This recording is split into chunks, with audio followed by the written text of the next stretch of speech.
All right. Shalom, shalom. Now, of course, before I continue on with this lesson, I would like to give all honor and glory unto Yahweh, Bahasham, Yahushua, Bahasham, Hakodash. Give a double honors to my apostles and elders of Great Millstone, and peace, love, and salutations towards you hopeful elect that's been sincerely pushing this truth. Now, the brother Zakaria coming at you from the GMS Camp Landing Church, and as you can see, through the spirit and power of Yahweh, Bahasham, Yahushua, that the whole world inwardly called God Jesus Christ. For those who don't know, I'm back at it with another lesson.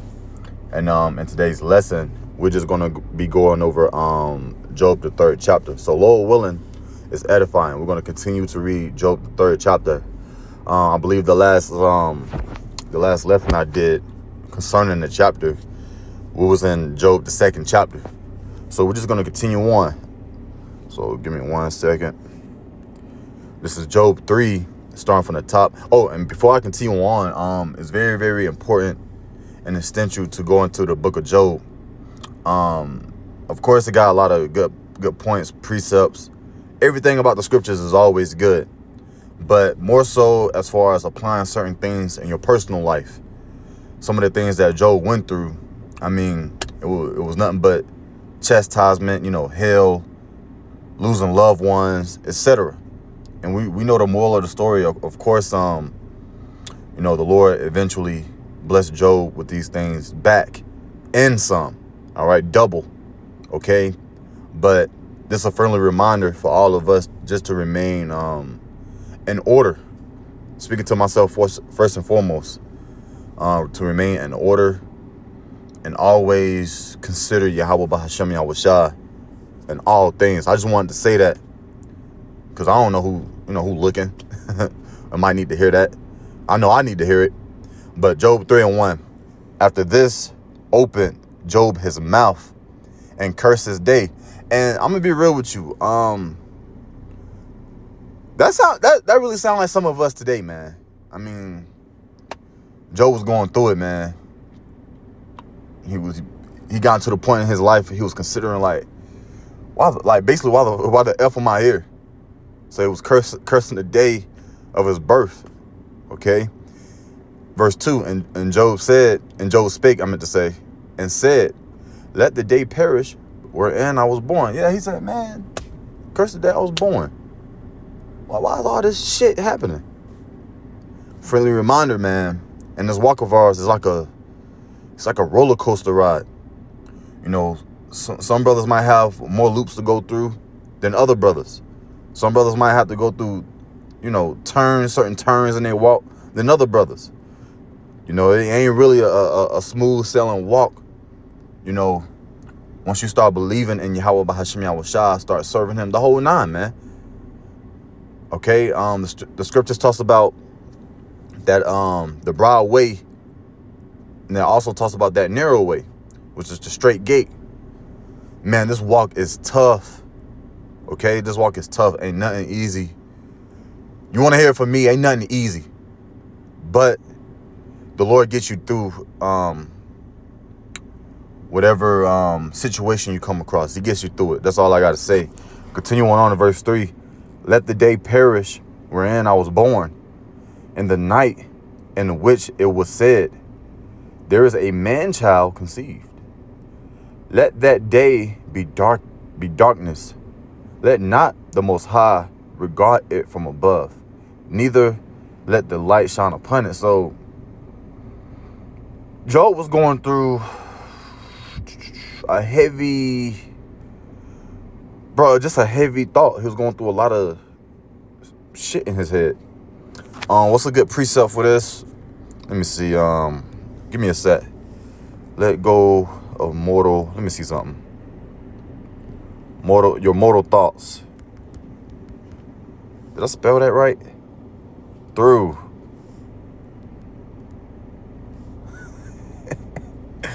Man, look, bro. There we go. Give me a second. 2nd Ezra 14 and 13. It reads, now therefore set thine house in order. Yeah, because as a man, woman, and child in Yahweh Bahasham Yahushua, you just gotta just be in order. Have things in order. Okay, it's gonna prolong you all right, which is called longevity in your walk, in the walk of yours, okay, in the Lord. Continuing on, it says, and reprove thy people, comfort such of them as be in trouble, and now renounce corruption. Yes, because you have power to reconstruct, destruct, to build, break down, in the Lord, okay, in all things. Yes, you have power in Yahweh Bahashim Yahushua to do those things. There's power in your speech. There's power how you discern things. There's power in the name once you call upon them. There's power in prayers. So, yes, there's power when you glorify Yahweh Bahashim Yahushua and serve him. You have power to do this. Now we're in verse 14. Let go from thee mortal thoughts. This word mortal goes back to death, dead, or deadly. Okay? So it says, let go from thee deadly thoughts. Things that are heavy unto you. Things that you're meditating upon, but it's not really benefiting you. It's really breaking you down or hindering you more and more. Okay, as a man, you gotta let that go. You know why? Let's continue on. It says, cast away the burdens of men. It's a burden. Don't basically you're self-afflicting yourself if you continually to meditate upon heavy things. Like, why do that? Do that to yourself. Go on a walk. I know we're in the flesh, in these chains of darkness. I know things happen. And I know all of us got a lot of things to think about. Like, come on. There's a lot of things to think about, but have your eyes single to the best of your ability. And if you know something is getting under your skin, man, just lean on the Lord and he can handle it for you. It says, cast away the burdens of man, put off now the weak nature, because eventually it'll break you down to the point to where you begin to be in that spirit of weak nature. Okay? Continuing on to verse 15. And set aside the thoughts that are most heavy unto thee, and haste thee to flee from these times. Yes. Hurry up. Run. Okay? Flee from these times. If you're going to haste in the spirit of power, Yahweh Bahashim Yahushua. Don't haste to do your own thing. And don't be too hasty on just meditating upon certain things that's just hindering you. Okay? Let's continue on. For yet greater evils than those which thou hast seen happen shall be done hereafter. So yes, different strokes, different folks when it comes to their walk. Even 2:3 is like, even the scripture says, let the unjust be unjust still. I know I mentioned that quite often. Now let me go back to Job 3. We still got a lot on here, man. I mean, we're gonna get through it. Job 3, and I believe we have verse 5 now, and it reads, let darkness and the shadow of death stain it. Let a cloud dwell upon it. Let the blackness of the day terrify it. Let's get that in NLT, verse 5. Let the darkness and utter gloom claim that day for his own. Let a black cloud overshadow it, and let darkness terrify it. So he was cursing the day he was born at this point. He was mourning so hard. Because remember in the previous chapter, his closest friends came and visit him to mourn with him for what, 7 days? And I believe, it's in verse 13. Let me read this right quick. This is Job, the 2nd chapter, in verse 13. So they sat down with him upon the ground 7 days and 7 nights. So a whole week, all right? And it says, and none spake a word unto him. So they was with Job for a whole week, and no one said a word to Job. You know why? Because he was in great mourning. That's how grief he was, and so much grief and sorrow he was. It says, for they saw that his grief was very great. So there it is right there. So let's go back. Let's continue on now. In verse 6, as for that night, let darkness cease upon it. Let it not be joined unto the days of the year. Let it not come into the number of the months. So basically, he's just saying, he's still cursing the day he was born, but he's saying he would just wish he was never born, basically. I mean, that sounds like us today. You know, you might have moments like, man, because of hell, man, why the fuck this happened? Why the, you know, excuse my language. You want me to keep it real? You want me to lie to you? Okay? It be like that over here. Verse 7, it says, lo, let that night be solitary. Let no joyful voice come therein. Let them curse it that curse the day, who are already to raise up their mourning. Let the stars of the twilight thereof be dark. Let it look for light, but have none. Neither let it see dawning of the day. You know how you see brothers, you know how you have that moment when you're really going through something? And you know what I'm talking about. To the point to where you're talking to yourself. You might, you know, speaking your common language, your vulgar language or whatnot. You know, you just be in your own head, going in. Use your imagination. I can see Job literally turning up and conversating with himself almost. With his friends around looking at him. Okay, remember his friends were still here. Let's see, let me see something. Yep, for his grief were very great, 7 days, 7 nights. So yeah, let's go back. Dawning of the day. Verse 10, it says, because it should not upon the doors of my mother's womb, nor his sorrow from mine eyes. Why die I not from the womb? See, he's still cursing the day he was born. It says, why did I not give up the ghost, which is really the spirit? Okay, I'm just reading it like that. When I came out of the belly, why did the knees prevent me? Or why did the breast that I should suck? For now should I have lain still and been quiet. I should have slept. Then had I been at rest with kings and counselors of the earth, with which built desolate places for themselves, or with princes that had gold, who filled their houses with silver. And this lets you know too, the things. How can I put this? This further lets you know the Lord is true, first and foremost. And then two, you got to believe in reincarnation to understand a lot of these things. You got to understand that your life is as a vapor. Generation upon generation, the earth about to all that. Okay? Because he's saying these things for a reason. He said, man, I could have just gone up to the spiritual world with these folks instead of going through all of this. Let's continue on. It says, verse 16, or as an hidden untimely birth I had not been, as infants which never saw light. See, stillborn. It says, there the wicked cease from troubling, and there the weary be at rest. And then two, I wanted to further explain. I forgot to actually say it, but in Job, the 3rd chapter, let me go back.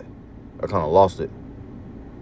Yeah, this right here in verse like 14, 15, 16, etc. Hold on, guys. Hold on. Yes, sir. Yes, sir. Oh, thank you. Thank you. Yeah, appreciate that. No, you good. You excellent. Thank you. Appreciate that.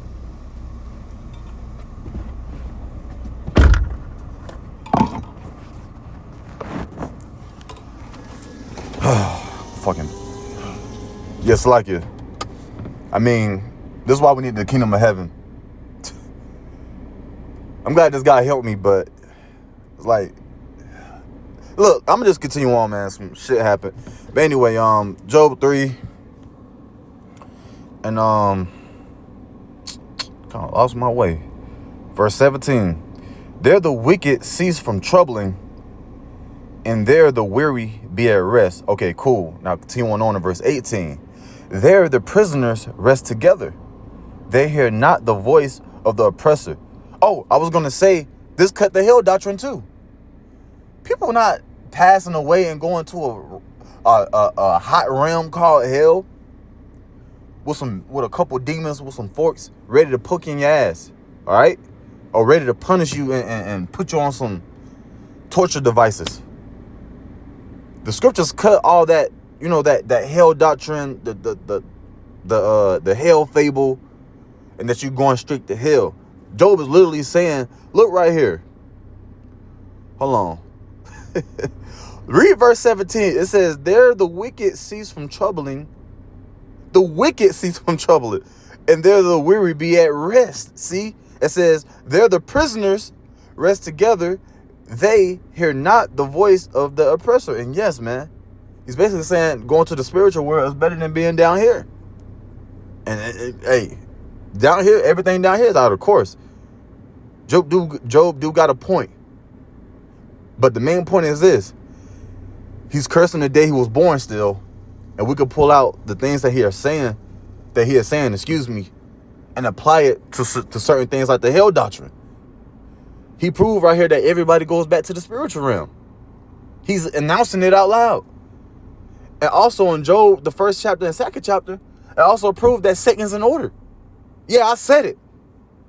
He's not this so-called, he's not this this mystical, individual with a long tail and some horns with a pitchfork. And then he decided to say, you know what, Lord, I'm going to do whatever the hell I want to do. And then he got cast down to the earth with some minions. That's where they try to tie in that, the war in heaven and the fallen angels and stuff. Job 3 cut that hell doctrine.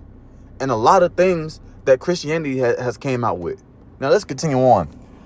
Job 3:19. The small and great are there, and the servant is free from his master. Wherefore is light given to him that is in misery, and life unto the bitter in soul, which long for death, but it cometh not, and dig for it more for hid treasures. That reminds me of for some odd reason, this reminds me, I just thought about Revelation, the 9th chapter, where it says, and the men shall be tormented 5 months, and the 5 months goes into those 5 years, and death shall flee them, because you had men who were seeking for death in that World War I and World War II, but they couldn't go back to the spiritual world. They had to endure basically getting their ligaments blown into smithereens. You know what I'm saying? And they had to endure a lot of things. They didn't have the surgical tactics they had today. They had to just drink alcohol or whatever they had back in the day for them to endure that pain, man. Verse 22, which rejoice exceedingly and are glad when they can find the grave. See? Why is light given to a man whose way is hid, and whom God have hedged in? For my sighing cometh before I eat, and my roarings are poured out like the waters. Man, he was going through it. I can see brothers right now going through stuff, man. Just like this. He was sighing, but hey, the scripture says the Lord, he hears those who sigh and that cry. I mean, we're just men. Okay? They get like that sometimes. Verse 25, for the thing which I greatly feared is come upon me, and that which I was afraid of is come unto me. So that's basically him saying my biggest fear has came. Like I thought about this, but it's really here. And now I'm here with it at this point in my walk. And now I gotta face this. Guess who Job turned to? The Lord. Man, brothers, I'm talking to myself first and foremost. Brothers and sisters, whoever listening to this, man, there's your biggest fear or whatever you got going on in your head might come too, just like Job. I'm talking to myself too. It might come. Okay? Something in your walk might happen and you be like, fuck. But you got to resort to who? Yahweh, Bahasham, Yahweh Shah, man. Verse 26. I was not in safety. I was not in safety, neither had I rest, neither was I quiet, yet trouble came. Remember, Job was the only man of the east in the land of Uz. I kid you not. We can go back. Job 1:1. There was a man in the land of Uz whose name was Job, and that man was perfect and upright. So here it is. This individual named Job. He was a perfect and upright man who feared Let me continue on. And one that feared the Most High and eschewed evil. Now I'm going to say it. He was perfect, okay, and upright in the land of Uz. And he feared Yahweh Shem Yahushua. And he always basically went the opposite direction when it came to evil. You know, our people, they love going to the direction towards evil. But we got to be in the spirit of Job. But he was perfect. He was quiet. And he said what? In verse, chapter 3, in the last verse, I'm going to get this last part. It said, matter of fact, I'm going to just reread the last verse. It says, I was not in safety, neither had I rest, neither was I quiet, yet trouble came. So yet trouble came. Was it because Job went off? Remember, he didn't go out. He still didn't curse the Most High. His woman did. She's the one who, in the second chapter said, why keep thou's integrity? Why don't you curse the Most High and die? And then his reply was like, man, you sound like one of these bitches out here, this foolish woman. What the hell are you saying? Basically. Okay? But that's pretty much all I had. Let me see something. I want to say one more thing. So, there's times to where you get chastised, even when, you know, it's just your time to get chastised. One more I want to bring out. Job 3:3. I mean, Ecclesiastes 3:3. What the hell I'm talking about? Verse 1, it says, to everything there is a season and a time to every purpose under the heaven. You see that? So, the Lord purpose for you might be to build you up in a certain time where hell might come unknowingly for you, man. There's gonna be a time in the season to where your season might come. Okay, that wind might pick up, that storm might come, and that same black cloud that Job was describing, that he wished would have been over him on the day he was born. It's gonna be a dark cloud that's gonna randomly pop up.